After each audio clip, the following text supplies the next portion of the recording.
It says with multi-tool key, so that should be interesting. RUIKE. All right, you guys let me know the best pronunciation down below.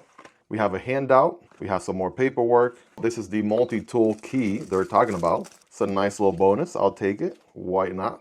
Check it out. It's got a carabiner up here, which is good. We have a little bit of a nut pattern going on. Hexagonal pattern for 3 different sizes if you need to do some tightening on the go. We have some centimeters. Why didn't we do inches on the other side? It's a bit of a miss. After all, we measure things in freedom units here in the USA, so some inches here on the other side would have been just perfect. We have some serrations. We have a bottle opener and a flathead, aka pry bar here towards the tip. So that's looking pretty good. You can throw that on your keys or what have you. One of those things that is good to have and not need, that need and not have. Quick outline right there, just in case you want to know more details. And of course, we got the knife here. Oh man, oh man, we even got one of them tags attached to it. Kind of reminds me of people who wear their shoes and don't remove their tags. Maybe I'll just carry this knife and not remove the tag so everybody knows, you know, what kind of knife I'm carrying. Anyways, lame jokes aside, what do we have here? Well, for starters, we have what seems like a very, I mean, this is very GTC, solid looking sort of aesthetics to it. Very symmetrical, like you just walked into a geometry problem and you got to solve for the, you know, different angles and whatnot. Very angular, linear looking design. This is G10 with a nice micro milling, which is absolutely a very nice touch. I'll take it. This one is on the tan color. But absolutely a very interesting design. I've said this time and time again, I'm glad companies are putting a little extra effort.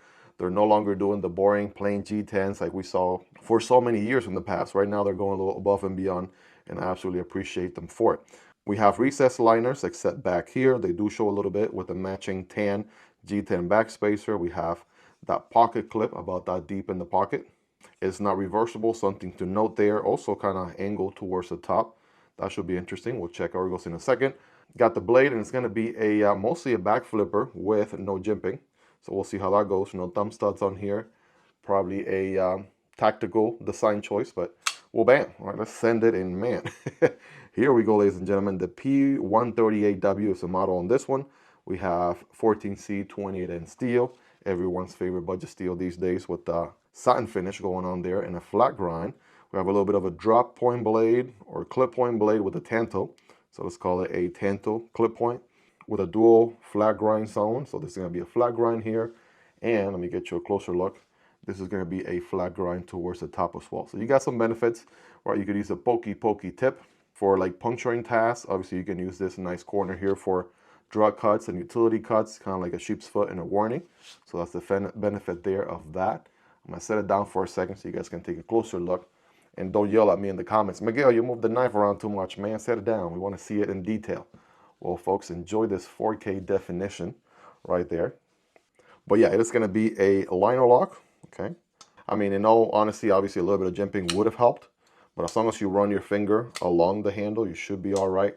If I push button it without any effort, I guess I would fail it. So light switching it will be the way to go. We do have good access to the liner here from the show side. It's got some jimping on it, which is interesting. And that lock-up engagement is going to be around maybe 40% or so. There's your D10 ball on the drop. Okay, that's pretty solid. A little bit of a drop shot with a shake, if you would. Hard to tell if we have ball bearings on here. It looks a lot like washers. It's a very tight, compact sort of construction in there. Yeah, as far as ergos, I mean, we got handle here for days. I have average size hands, not the biggest, not the smallest. Still plenty of handle back here. Lanyard solution, it's interesting how they pull this off for my lanyard people. They use one standoff and it can go through, like they cut through the back spacer a little bit. So that is your lanyard solution back there, so you don't end up with an ugly hole on the show side and things like that. So very creative. I'll give them bonus points there for that, no doubt. That flipper tab is going to be your finger guard. I wouldn't necessarily forward choke on this bad boy. While we're here, we do have a very nice plunge grind situation about where my nail is. So you'll definitely be sharpening this matte tanto right here for a long time to come before you develop a serious smile. And as far as the pocket clip goes, right, I said that earlier, I was concerned, but yeah, I'm happy to report I barely feel the pocket clip. I'm going to go 9.5 out of 10. It's not reversible. That's about my only gripe. But other than that, very nice and solid indeed. Now, my attention just came to this, this little jimping going on here. Now, on the previous knife, it was a cartridge liner, and we saw that it had jimping on both sides. On this one, these are full liners that are recessed, but we see this little jimping only on one side. So my guess is it probably allows you to lock the blade. If you slide it forward, you'll have the ability to fidget with it back and forth. So let's go forward and see what happens. All right, check it out. If I go forward with that little switch there, I cannot disengage the knife. I need to slide it back in order to be able to fully disengage. So there we go. There's a awesome unexpected feature. Wasn't expecting to see that. The way they did it is very nice, very slick if you ask me. It's nice to have the ability and the peace of mind to turn a folding knife into as close to a fixed blade as possible on the go, especially if you're doing some hard tasks, which obviously this chunk of knife here is definitely built for, no doubt about it. I mean, this is absolutely a hard user, and obviously with the nice budget steel, this is going to be a great affordable price, as you can see here on the screen. So absolutely not going to break the bank in any way, shape, or form. We got some milling on the inside for weight reduction, and then just to give you a quick overall length here, it's a little bit on the larger side. We have tip to handle here close to 8.75, but not quite, maybe 8.69, giggity giggity. 3.5 inches on the blade with a little bit over 3.5 on the cutting path, like 3.6, 3.65. And then we have over 5 inches on the handle, like 5.2 inches or so.